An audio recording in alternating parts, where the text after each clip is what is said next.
Big break in TV. Welcome to prime time, bitch.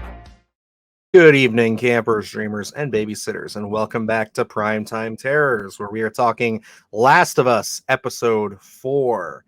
Yeah, so this is getting kind of back on course from where we were initially.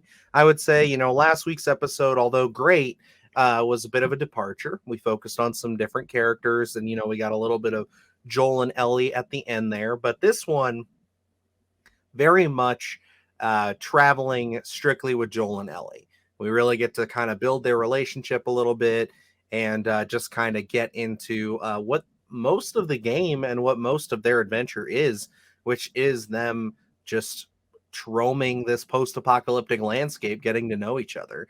And Luke, how'd you feel about it?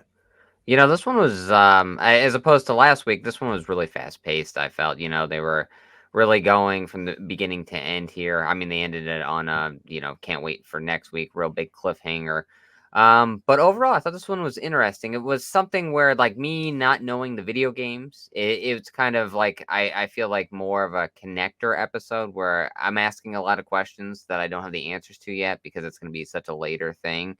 Plus, this one, the runtime here was way shorter than, what we got like last week. So, it felt like it ended abruptly. Overall, I was happy with it. It was just like kind of one of those ones where I'm still waiting for the answers. No, I understand that. Yeah. And this is a lot of it's weird because none of this happens in the game.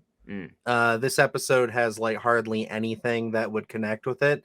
There's scenarios and moments like the joke book or the pun book and everything. Yeah. A lot of those quieter moments are in the game, but for the most part, they never go to Kansas City. That's a completely different segment. And they keep talking about these two characters, Henry and Sam, who, we are going to get to meet them. Obviously, they come into play in a pretty big way towards this segment of the game. But I just thought it was interesting that we took a moment to kind of peel back a little bit and, kind of take our time with that. And it was interesting. It was definitely, like you said, fast paced. I did not expect it to end where it ended. So I got to admit, I might look back on the season and say this might be the weakest episode so far.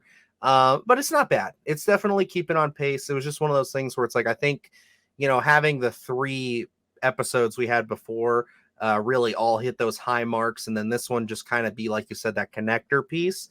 It just it didn't leave me really scratching that Last of Us itch for the week, I would say. I wanted a tiny bit more, which I think could also show a little bit of the problem with having episodes that are, some are an hour and a half and some are, 50 minutes, because this one was only like 46 minutes. So, it does kind of leave you where kind of scratching your head.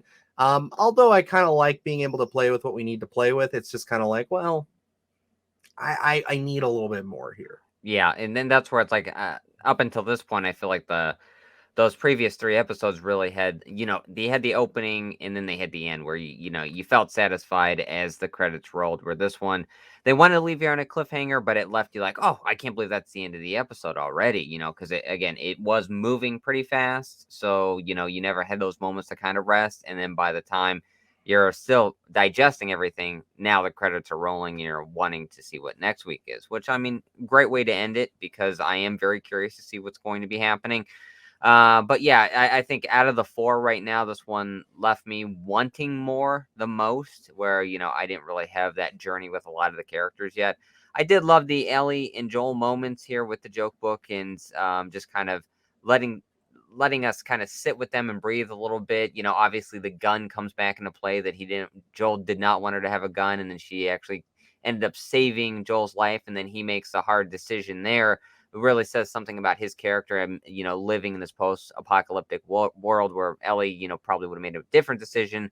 And now, we have several people coming after him, which, I'm not privy to so far. I'm just kind of really getting my feet wet in the Last of Us universe here. So I don't know what to expect. Definitely a lot of questions for next week. But yeah, overall, I would say out of the 4 right now, this one is the episode that left me wanting more.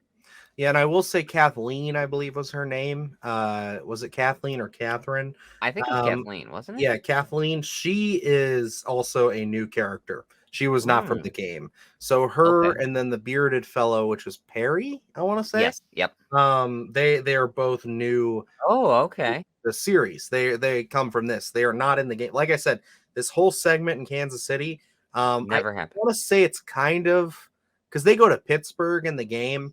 I want to say that they're kind of trying to emulate that a little bit because Okay. obviously Sam and Henry are here, but it's not working out nearly at all how it worked out in the game. So Okay. yeah, it's definitely new. So it gave me a lot of stuff to just kind of sit back and be like, okay, so I don't even know where we're going, which is a lot of fun for obviously if you're a fan of the games and things like that, you don't really know what to expect. You have broad strokes of where things kind of should go, but it doesn't connect right away, which is fine. It's all good. So Yeah, which I mean we've talked about. If you're making a TV show out of a video game, you can't be verbatim what happens in the game, or else there's really no point. So I do like they're kind of going off course. I mean, for me anyway, it's going to be uncharted territory. I'm glad it is for you. So you're kind of like I talked about last week out in this field of just kind of taking in the scenery. So I'm glad that they are kind of departing from some of the video game. I know there are people that are not happy about that.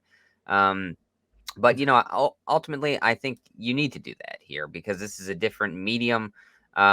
We have to tune in every week. If it's going to be the exact same as a video game, well, everyone can go online and start telling you exactly what's going to be happening, and there's just no point. So I'm intrigued to see what's going to happen. I like that they're introducing some new characters, and you can kind of maybe draw some parallels to what is happening in the video game, but you're not 100% sure. I think that's the way to do it. yeah, and it's one of those things for me where they are doing a good job of keeping us on our toes. And I'm as someone who loves the games, again, I think I gravitate more towards 2 than the first one, Mm. which is not a lot of people are in that camp. But it is one of those things where it's like I am not that upset whenever they deviate here because it keeps it interesting, and I Yeah. think that that's really important. They had to put that statement out this week talking about people who were review bombing the show for obviously all the stuff with Frank and everybody, and it was just like, come on now, we're past that. Like let's Yeah. not delve into that shit. But it's one of those things too where a lot of people were complaining about how it deviates so hard from the game. It's like you don't want a 1-to-1 Yeah. comparison here. And like I said, I'm critical of this episode because of not necessarily the content, just the length. I wanted a little bit more. I felt like the other 3 episodes really gave us, like you said, satisfying conclusions, satisfying openers as to where like I was into this episode, but by the end of it, I was just like, oh man, now I gotta wait a week and Yeah. get kind of more of that resolution I was hoping for Yeah. to move into stuff, especially with the characters we're about to start dealing with.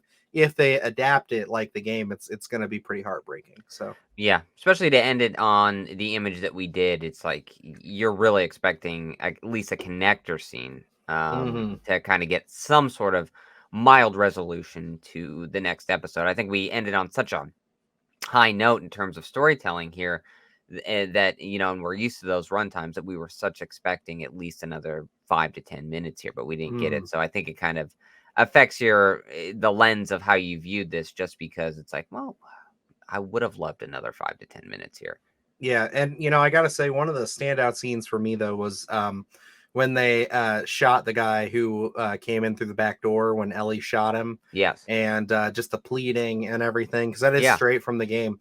I mean, like that's one of the things that sets this series apart, I would say, in the universe is like the characters when you have them kind of at gunpoint, or like you really have them weak or beaten down, like even just NPCs, they plead for their lives, and it is one of those things where it makes it tough. It makes it hard to make decisions on the fly like that sometimes, because it's like they will plead for their mother, they will plead for all kinds of stuff.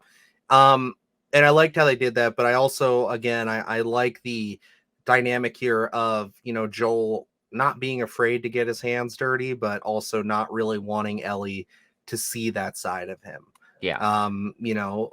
It's just starting to really peel back the layers of he does actually care about this kid, and he wants to get her to where she needs to go, even if he doesn't want to outright admit it just yet. Yeah, and that's what I love about the relationship there is, the clear annoyance that Joel has for Ellie, but also, he does care a lot about her, being that father figure a little bit. So I think it's really interesting. I think both actors, they play it off so well, and you really feel it. And I think that's really what this episode was about. Yes, we ended on a lot of fallout of what's going to be happening for the rest of the season here, but I really do think the moments that counted a lot in this episode were with Joel and Ellie and kind of getting to Kansas City. I absolutely agree. But alrighty, guys, I think that's going to wrap us up here for episode 4. Like we said, a bit of a shorter episode, so not too much to dive into. I am very much looking forward to episode 5.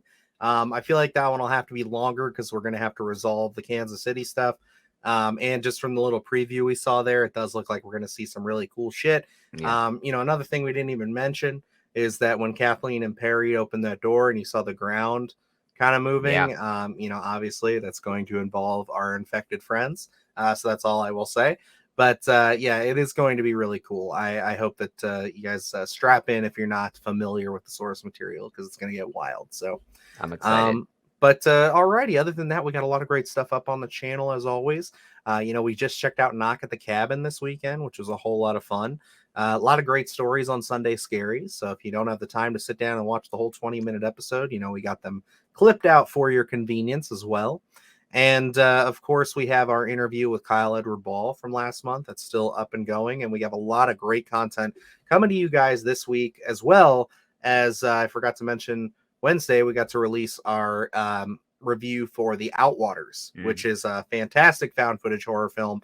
Definitely go check out that review and go support that movie. It's coming to you guys this upcoming Friday. So really good stuff. Oh, yeah. Lots of fun. So, alrighty, guys. Until next time, I'm Dylan Newell. And I'm Luke Janesco. And remember, stay scared.